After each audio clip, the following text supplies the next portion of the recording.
You are 12 years old, the Hunnic court. 410-9 AD, your uncle, Regila, sends you to Ravenna as a diplomatic hostage, a living guarantee that the Huns will honor their treaty with Rome. You grow up inside the very empire your people are supposed to fear, learning Latin, watching Roman generals train their legions, studying the exact mechanics of the civilization everyone tells you is unbeatable. Roman nobles treat you as a curiosity, a tamed barbarian prince learning their customs. You watch everything. You are 12 years old and you already understand one thing with absolute clarity. They are teaching me exactly how to defeat them, and they don't even realize it. You are 33, 434 AD. Your uncle dies, and you take the throne jointly with your brother Bleda, splitting rule over a confederation of tribes that have never fully trusted either of you completely. You do not share power comfortably. Within a decade, you have your own brother killed and seize sole control of the entire Hunnic Empire yourself. The tribes who might have resisted a joint rule find something different in a single, absolute master. You reorganize the Huns from a loose alliance into a unified war machine, answering to exactly one man, and that man intends to make Rome pay for every year he spent studying them as a hostage, boy who wasn't supposed to be paying attention. You are 38, 439 AD. You lead your horsemen across the Danube into the Eastern Roman Empire. City after fortified city falls to tactics. No Roman engineer expected from steppe riders. You are not simply raiding for plunder anymore. You are extracting tribute, enormous annual payments in gold that the Eastern Emperor pays specifically to keep you from burning Constantinople's own countryside. Roman diplomats arrive at your court carrying gifts and flattery. The same empire that once treated you as a hostage, boy now negotiating with you as an equal, power they cannot afford to provoke. You are 42, 443 AD.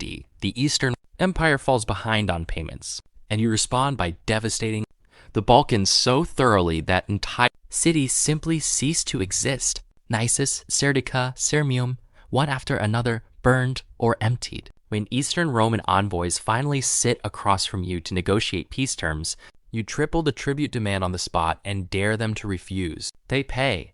Every payment funds your court at a growing capital where Roman writers who visit describe you with a strange mixture of terror and reluctant respect. A man who eats from wooden plates while his commanders eat from gold, because you understand something about power that luxury alone cannot buy. Loyalty built on fear outlasts loyalty built on comfort. You are 51, 452 AD.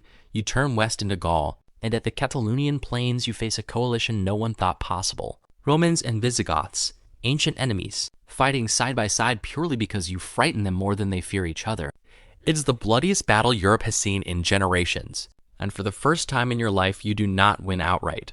You withdraw rather than break completely, and Rome celebrates it as the battle that finally stopped you. You do not see it that way. You turn south into Italy instead, burning city after city toward Rome itself, until Pope Leo rides out personally to meet you and negotiate your withdrawal. No one knows exactly what he said to you. You leave Italy anyway, and the stories that follow you afterward call you something new. The Scourge of God, a punishment sent by heaven itself, because nothing human should have been able to do what you did. You are 52, 453 AD on your wedding night, marrying yet another young bride in a long line of political and personal alliances. You drink heavily at the celebration and retire to your chambers. In the morning, your new wife finds you dead, drowned in your own blood from a violent nosebleed while too intoxicated to wake and clear your throat.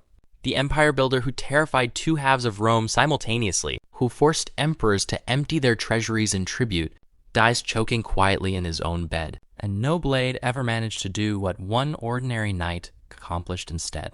Within a year, your sons tear the empire you built apart, fighting each other for pieces of it, and everything you assembled from a hostage boy's careful observations collapses within a single generation, and now you are history.